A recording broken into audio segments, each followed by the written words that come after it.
what I love about the community for Metro is they're not massively gatekeepy, and they are quite happy to introduce new people to the thing that they love, which is Metro. It's been amazing, to be honest.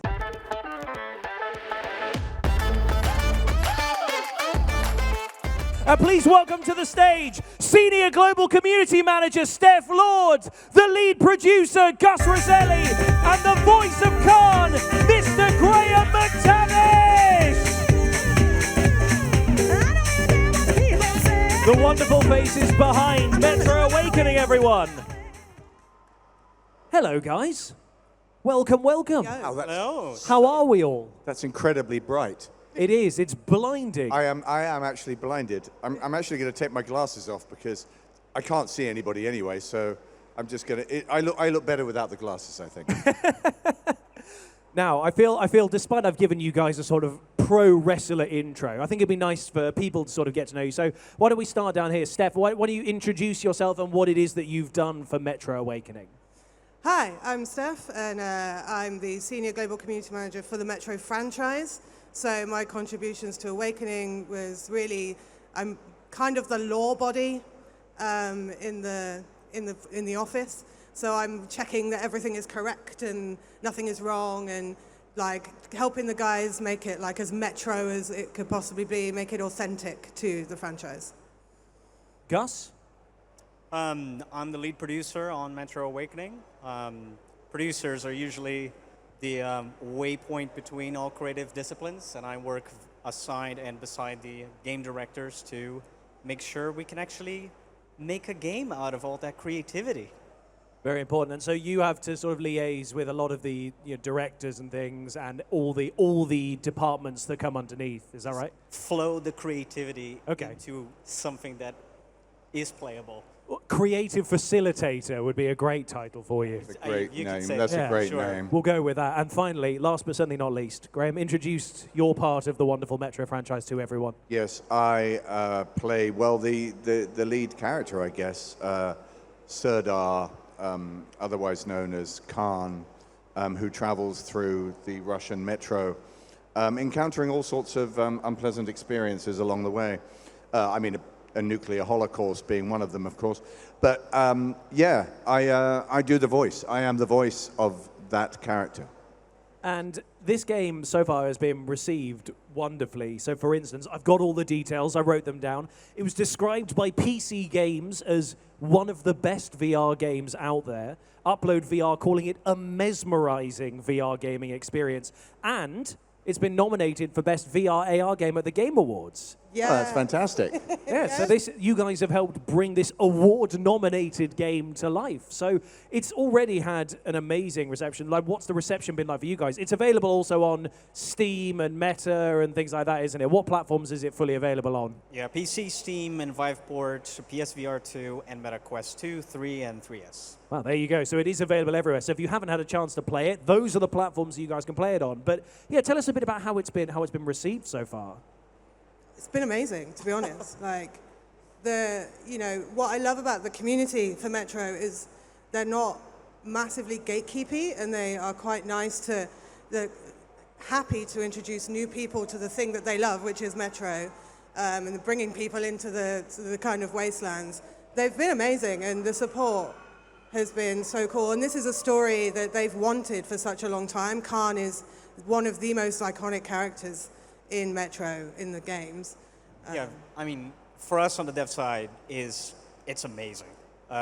You spend quite a few years developing something that we can't really talk about, and the pressure is on, right? At some point, years and years ago, we had a conversation that led us into the possibility and the honor of making the next entry in the Metro franchise, and you're nerve-wracked all the way through because you're always questioning, am I doing a good job representing this franchise, making a new entry to the IP? So to us, it was a huge lifting of a big weight coming out, and getting that confirmation is just amazing to know that people are enjoying, and this is something that feels like Metro, feels like the other games, and it's a good entry in the franchise.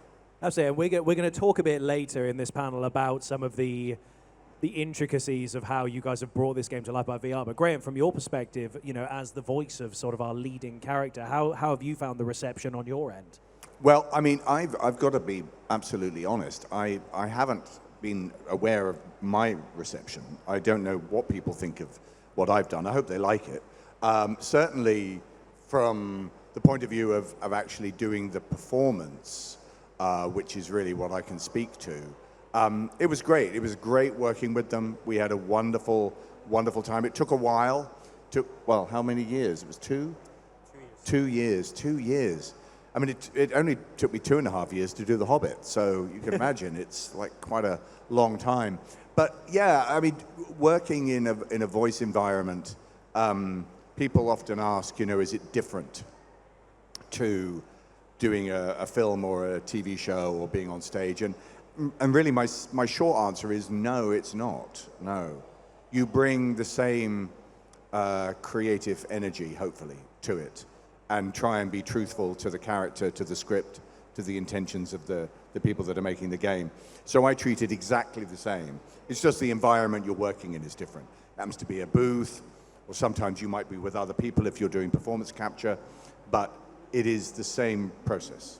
Well, and also it's what people see. So yes, Yeah. it is the same process, but sometimes they don't see that you're acting in the booth. They just hear the voice. With Yeah. performance capture, they do get to see it as well. Yeah. But that's something that a lot of people who are aspiring voice actors will often ask people like yourself, like, how do you get into this? And it always starts with, well, you have to act. Because you're acting. You're not just going in there with a USB microphone and shouting into it. You're throwing your arms around. You're giving physicality to everything you're doing because you're fully acting. Yes, yeah, that's very true. And obviously, particularly with performance capture, which I've done in other games. Did you do for this performance capture? No, well, it's from my POV, really. So it would be difficult for me to do the performance capture on this one. Good But point. I wish I had. It would have been great, even if they'd never used it. I would have just liked to wear the GIMP suit. Because, We can arrange it. yeah, listen, if you've got one out the back, I'm ready when you are. It's such fun doing them. It's like a combination of theatre and film, doing performance capture. And having it on your face as well, facial capture, is a whole other level, which I've only done, I think, 2 or 3 times. It really changes the game of changes the game of games, really, because Yeah. quite a lot of the big games that we've had this year, for instance, the panel we just did before this was Baldur's Gate 3. That's something that people really are aware has been very performance capture based. And so a lot of people are becoming more aware of it. The industry is becoming more aware of it and trying to make it more industry standard, I suppose, because it really elevates the performance of those characters in the game. Oh, yeah, hugely, hugely. I mean, for me, it's night and day between games that I've worked on that have had that element and ones that haven't. And it's just a whole different ballgame when you get to watch actors doing performance capture. You are really seeing, and the level now that they're at with the technology, it's seamless. I mean, when I started out doing performance capture, which was on Uncharted, and that's, gosh, I was doing that in 2007, 8. It was good, but now, Whole new level. fantastic. That exponential growth Yeah, of Matt's technology, huge all the time. Yeah. Well, Graham, you've actually cunningly segued onto something I want to bring up with, obviously, yourself. I've written down some of the iconic roles. Obviously, a lot of people will know you as Dwalin in The Hobbit, which you also mentioned earlier, but you have a slew of brilliant characters across video games. So you're in Star Wars The Old Republic, Uncharted, which you just mentioned. A personal favorite of mine, Dante's Inferno. Yes. That's did anyone else play Dante's Inferno, Xbox 360? Yeah. 1 or 2 hands. I You could are see. my people, and I love all of you. But also, you reprised that character as the animation of it as well for Netflix. That's right, I did. I did, yes, indeed. I have the doll Yeah? at home. Yeah, one of my doll collection. There he is, Dante. No, I loved working on all of those. When I first moved to America, video games, I was doing quite a lot of them. I don't do as many now, but whenever I get the chance, I love it. I really do enjoy it. And some of those experiences you've spoken about, including Metro, have been really, really great from my point of view as an actor. The kind of characters that get written. In some ways, better than a lot of films and television, in my opinion. You've also done a lot of animation. We just mentioned Dante's Inferno, but Maggie from Baldur's Gate 3 and Resident Evil on the previous panel, we were actually gushing about your performance as Dracula in Castlevania series on Netflix, which, again, a wonderful performance in an amazing show. Thank you. So I wanted to ask, based on doing all these video games and animation and stuff, what is it that draws you to voice acting and performance capture for games and animation? That's a good question. You have your IMDb it's rife with these kind of credits, Graham. Yeah. I mean, I enjoy doing them for the artistic point of view. I do enjoy doing them, but also they are easier to do from a time point of view. You know, so like if I'm doing a TV series, like I've just done a TV series this year, it's 6 months of your life where you are in every single day, pretty much, and there's really no room for much else. Whereas in this kind of a world, you can go in for like 2 or 3 days, unless it's performance capture, and then it is much more time heavy. But it's convenient, but it's also just immensely enjoyable, and it allows you into worlds that would be extremely expensive and difficult to create in reality for a film or a television show. So yeah, it's a great avenue for me. That I sadly don't play video games. I am useless at them. I'm the guy. To say. I shoot in a circle around my own feet. Right.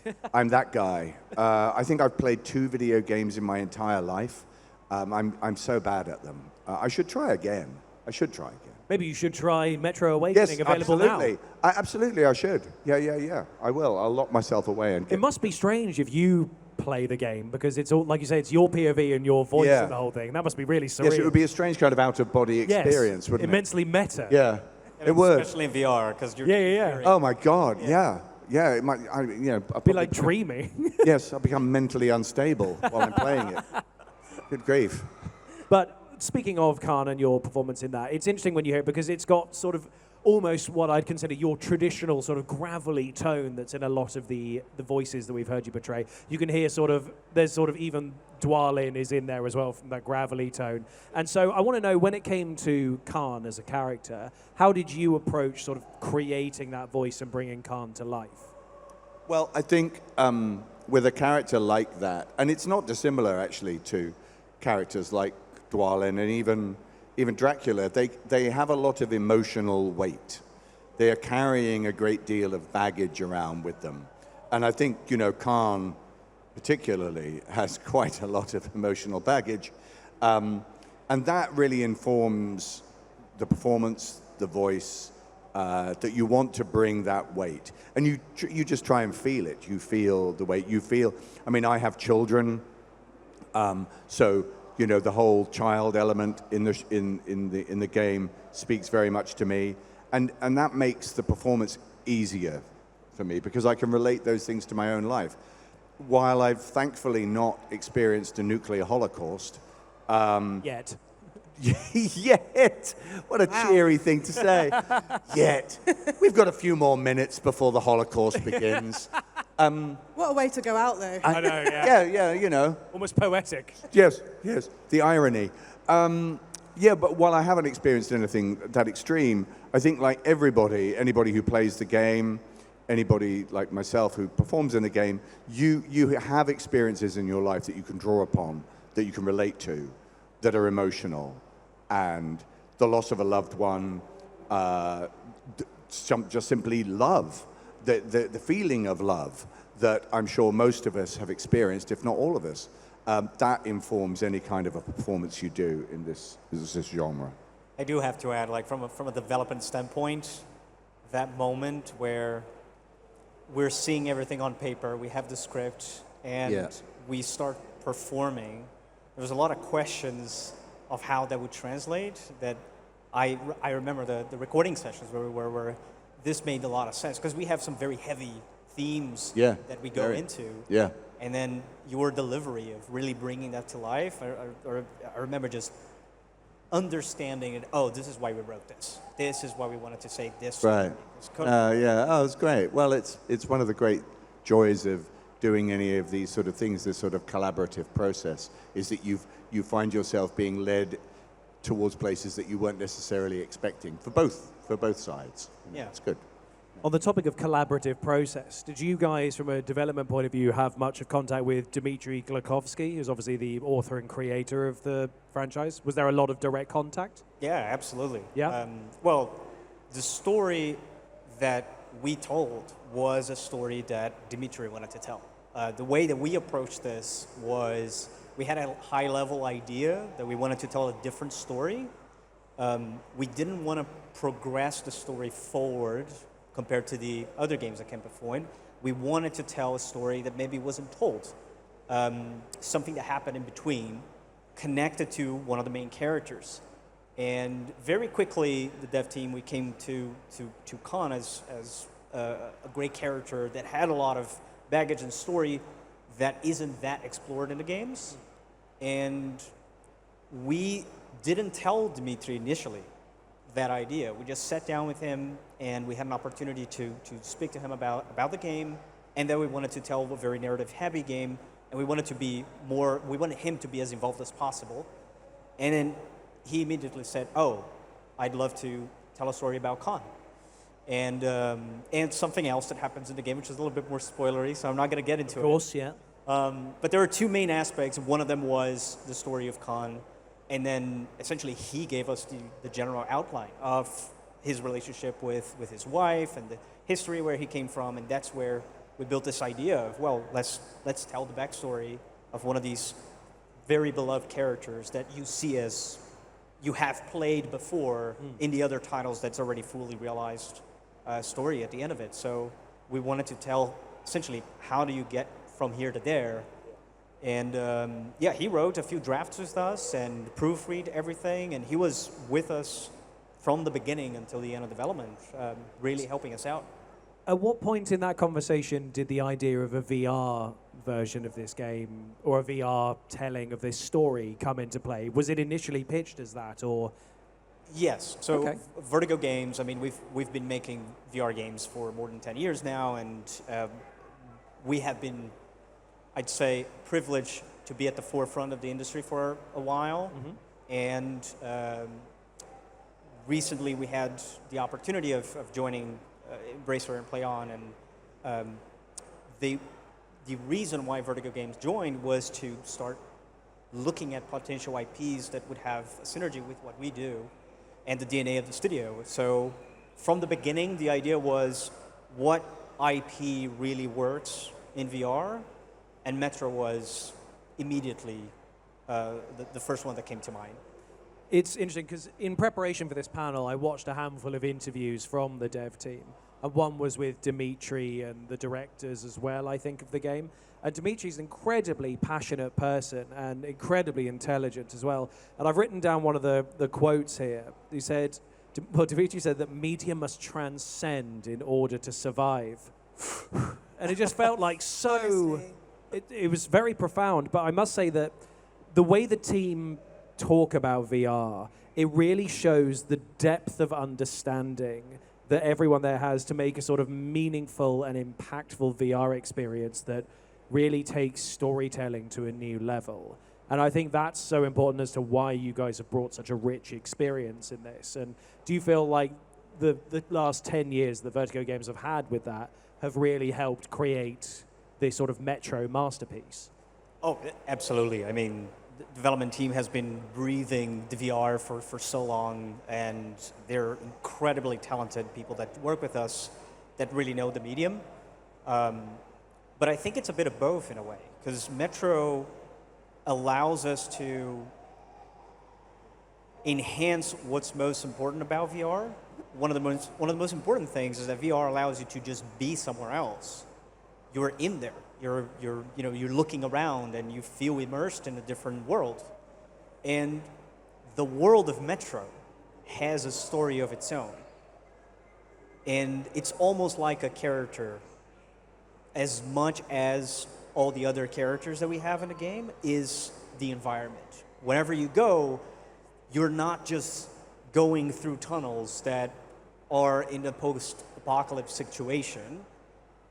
It's all about the little stories that we have. So our team actually created not just a layer of storytelling that comes from the acting and the characters, which of course drives the most of the story, but there's so many little stories that you can find just walking through those tunnels. And you walk through a couple of an abandoned station, and there's a story. Why was that station abandoned? What happened to those people in there? And you'll enter rooms and you'll find that, apparently there was a couple in there, they got locked down, there was the explosion, they died, and now you find the corpses of them like holding hands, and there's little letters all around that you can read. And we really try to honor the environment in that way, and that paved us the way to really create something that was immersive. And doing it in VR, it just allows you to just be completely there. So it really does help transcend the medium, I suppose.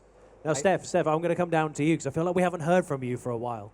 But do you personally feel that VR is one of those sort of next steps that the industry is pushing more into to sort of help bring a lot of these franchises and stories to life? Yeah, it's a brand new way to experience Metro, and to really step into that world.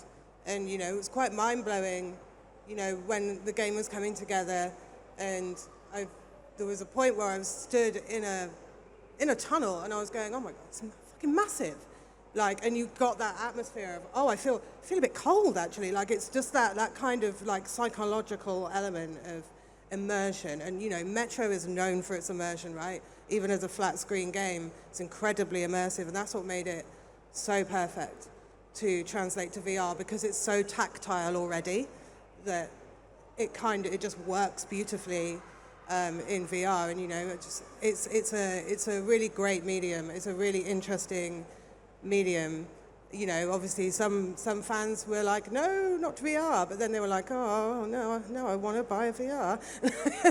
Well, it's always been a brilliant experience, VR, because sometimes I remember, I think it sort of initially did the 80s. It comes back every decade. I think it's like polio, but it sort of ends up coming back in a new way. In 2016-ish, yes. That was when we had the Vive and things come out, and the Oculus Rift, and it really changed the level that you could do VR. Yeah. And we all know that at the moment the games industry is in a turbulent spot. There's been a slew of layoffs and things over the last couple of years. Do you guys believe, obviously from your own perspective as a VR studio and things like that, and making these kind of VR games, do you guys feel like VR is one of those things that might be able to elevate the games industry to a safer position again down the line?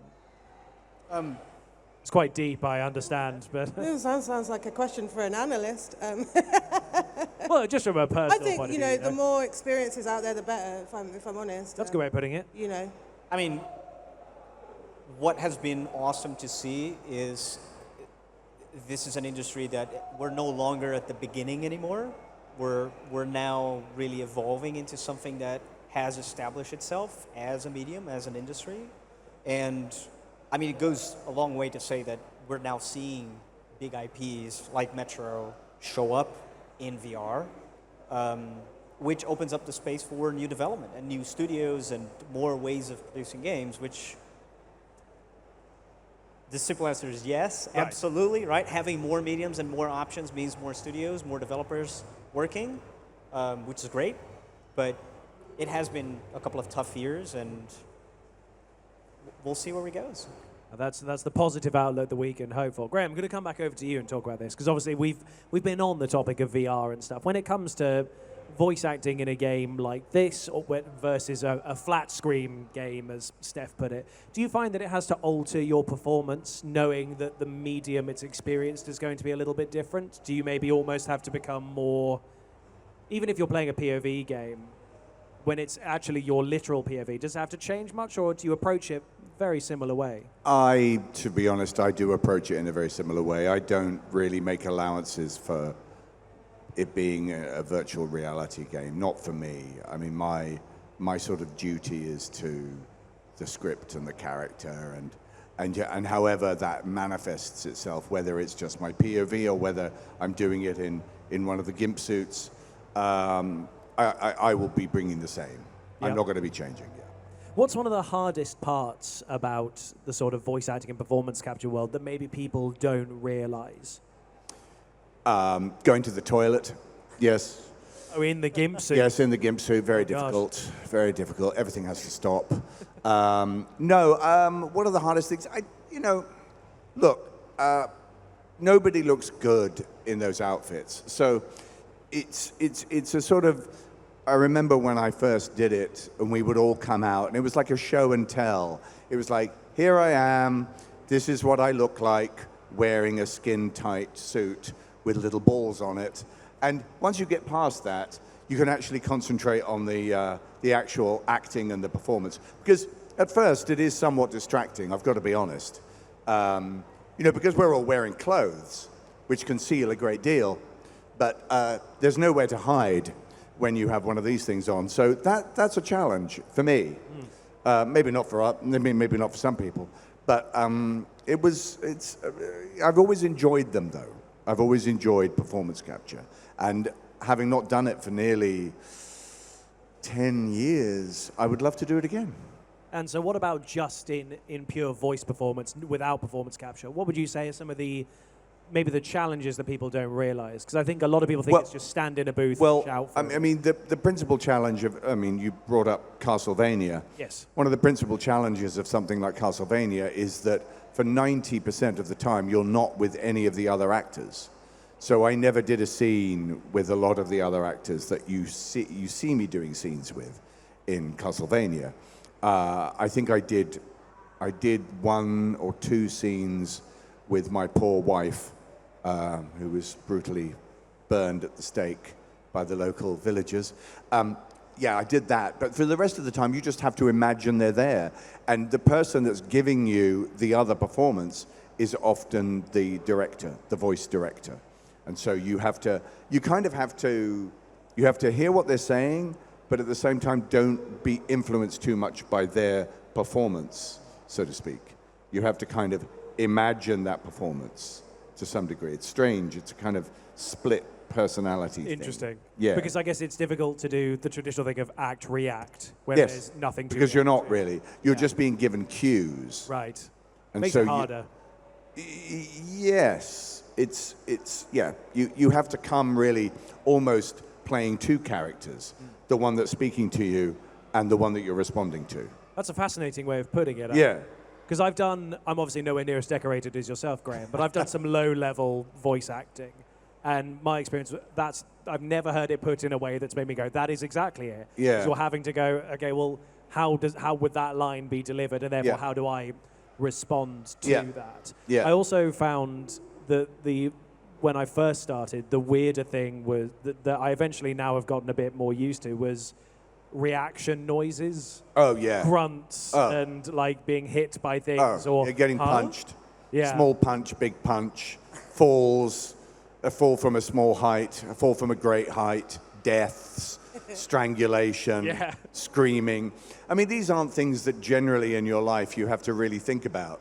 What would I sound like if I tripped off this stage? You just don't really have to think about it. And they're really hard. They're really hard. And the voice directors are very picky about the noises. They have to be, you can do like 5 in a row and they'll go, can we just get ones that a little shorter? And you're like, okay. And your voice is shredded from screaming. Yeah. Then sometimes it'll be those really nuanced directions, like I need 10% less. Yes, 10% less. That's right. You're feeling pain, but it's not debilitating. Yes. Yeah. Because I do all mine from home, which means my neighbours also know how I would sound getting shot or stabbed. Nice. Maybe it would just be easier to have someone in the booth actually punching you. I've often thought it would save a lot of time. It's true, really. Just maybe for the next game, just consider it. Just have somebody there. I'll put it in the suggestion. Yeah. box. For the next game, Ooh. Are there any of the roles that you've done before that you would like to maybe reprise in, we'll keep it VR themed, in another VR game? So would you like to even do Dracula again? Would you like to bring back Dwalin? We'll bring The Hobbit, Dwalin's Adventure, and it'll be you as POV. I think Dwalin had a lot of adventures, yes, that we never hear about. Yes, Dwalin. I mean, pretty much. I mean, if you open it up to that, pretty much every part I've ever done. I would love to revisit them in a different different genre, you know, in a video game, in performance capture. I'd love to do all of those sort of things. Who knows if I ever will, but yeah, Dwalin would be a good one. Yeah, I think there's some room for that. Yeah, but and it would mean that I wouldn't have to get into the makeup. That's true. How long did the makeup take when you were on The Hobbit? It was an hour for the prosthetic, 40 minutes for the makeup, and then about 20 minutes for the costume. So 2 hours in total. 2 hours, and then when I was fully loaded, it weighed, for people who think in pounds, about 65 pounds, about 31 kilos. The size of a good golden retriever. Yeah, Okay. a small person, you know, carrying them around. Sorry, I weigh things in retrievers, Things in Steph. golden retriever. You do measurements in dogs. That's how I tend to do it. really interesting. That's about 3 chihuahuas or 1 golden retriever. 3 chihuahuas. They're big chihuahuas. Wait, listen, Really it was big. way more than Fat chihuahuas. way more than 3 chihuahuas. Okay, yeah, 3 really I mean, hefty chihuahuas. Yeah, my prosthetic arms were 5 pounds each. Really? Yeah, so that's a chihuahua. Practically. That's a whole chihuahua. I mean, I've never yeah. picked up a chihuahua, so I don't know. Certainly never worn one on my arm. Yeah. Did you come out quite You know, it's jacked early in by the day. I mean, who knows what will happen before 6 o'clock? I'm like, yeah. Yeah, and the face is about a beagle's worth. Yeah, oh, yeah, right. Wearing a beagle on my face. Yeah, exactly. Nice. But also, you and how many of because of the way it was filmed, there were some people who you didn't actually spend some time with that we actually see you on screen with. But the dwarves, you guys all did spend. Oh, in The Hobbit? Yeah. Like, we never spent any time with Azog. Right. The Naturally, Defiler. yeah. Azog the Defiler. We were always joking that what an unfortunate surname for him to have. I mean, he's like cursed at birth, really. You know. It's a self-fulfilling prophecy. Yes, I come from a long line of defilers. I mean, you're screwed, really, aren't you? Ian McKellen, did you not have many? Oh yeah, we did loads with Ian. Oh, you did? Oh yeah. No, Ian was in every scene. Sometimes he would be in a separate room, I see, in a right. scaled down version, which he found very difficult. He would have to be reacting to lighting stands with our faces on them, and we all had earpieces for the scenes where we were doing what's called slave motion control. Mm-hmm. So there are 2 sets, 2 cameras, slave to each other, moving exactly the same time. And then they just get overlaid. They meld in real time Right. for the monitor that Peter Jackson's watching. Wow. So that was challenging. But we did a lot of stuff with Ian. Sometimes he'd just be standing on a platform, or we'd be, you know, probably on our knees or something like that. It was always very shocking to us doing The Hobbit that we were so small on screen, because we were huge in real life. I mean, my costume was gigantic. I looked like as Billy Connolly said, a Volkswagen. You know, you were just walking around wearing a Volkswagen, and then you see yourself on the monitor, and you just look like children. It was completely emasculating. We were horrified. There's a picture of me with Peter Jackson, and I'm in costume. He does look like a child next to me. Literally, it's like my son is standing next to me. But in real, you know, when we watched it back, yeah, it was very sad. I can imagine, yeah. Yes. But also, Richard Armitage was obviously in that with you guys as well, and you two, He was. You shared screen time together in Castlevania, but We did. without working. Without actually working with each other. Interesting. Yes. And Richard is, I am the tallest dwarf, something that I take great pride in. Richard is half an inch shorter than me, but they gave him lifts in his shoes. Did they? Yes, they did. They You heard it did. here first. Yes, they had to make him look a little bit taller than Dwalin, but we knew the truth. So yeah, it was very funny. I used to hear him doing his vocal warm-ups every morning. Very, very lengthy vocal warm-ups. I would be in the trailer next to him, and I would hear all these strange noises coming from his trailer. I don't really do vocal warm-ups. I was about to ask if you... No, I don't really do them. No, I don't know why. Probably just arrogance, but yeah, laziness. Well, I could sit here and talk to you about Metro and about Castlevania and about The Hobbit for forever, but that, unfortunately, is probably all the time we're going to be able to have. But we have time now. If anyone here would like to ask any questions to our wonderful panelists, now is your time. We had a microphone somewhere. There it is. The light has come up on it like a musical. So if any of you would like, we have 5 more minutes now. If you guys would like to ask any questions, please do make your way now over to the microphone, make a line there, have a quick thing. We do have a little bit of time to get through, but you Just can head over over there. there now. Yep. It is here. You can see the light. It'll shine upon you like you're Joseph in Joseph. Follow and the Teddy light. Coat. Follow the light. Follow the light. Hello there. What is your name and what is your question? Hi, I'm Chaz, and I Hi, know Chaz. Steph personally. Oh. So, hello. I didn't know you were going to be here. Hi, Surprise! Anyway, thank you so much for the panel. It was really, really interesting, so appreciate it.